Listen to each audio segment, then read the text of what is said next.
Како оди на платата, односно? Да, ќе разговараме со факти,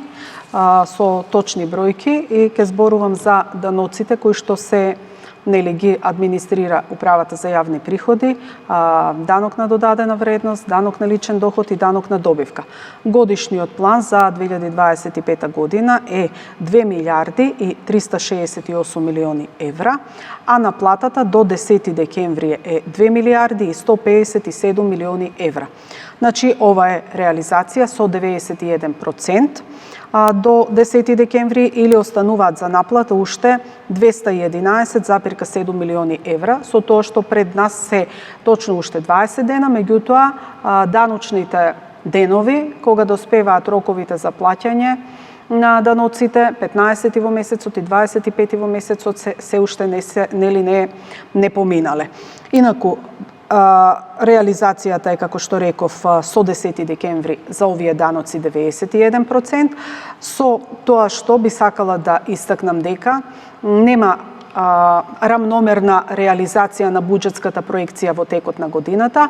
Секој месец, секој данок си има своји тенденции во текот на годината, пикови и падови, и затоа немаме идеална реализација по 8,33% секој месец, и декември е месец каде што секогаш според искуствените историски тенденции има поголемо собирање на приходи. Во однос на прашањето за тоа каде има определени отстапувања од буџетската проекција, ја имаме буџетската проекција поставена врз база на проектирање на раст на бруто домашен производ, потрошувачка плати и така натаму, и ја имаме фактичката наплата која произлегува од економски активности, даночна дисциплина, мерки за наплата и така натаму. И не е невообичаено да има определени отстапувања. Оваа година имаме определени отстапувања кај данокот на добивка, и тоа не кај сите компоненти во структурата на данокот на добивка, туку кај данокот што се плаќа по годишните даночни биланси. Значи, оваа година од разликите за доплата по годишните даночни биланси за 2024 година собравме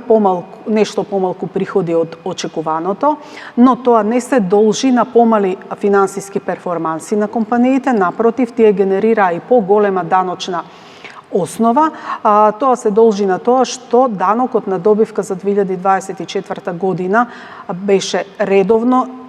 во најголем дел наплатен преку месечните плаќањето на аконтациите во 2024 година, и со тоа останаа малку разлики за доплата во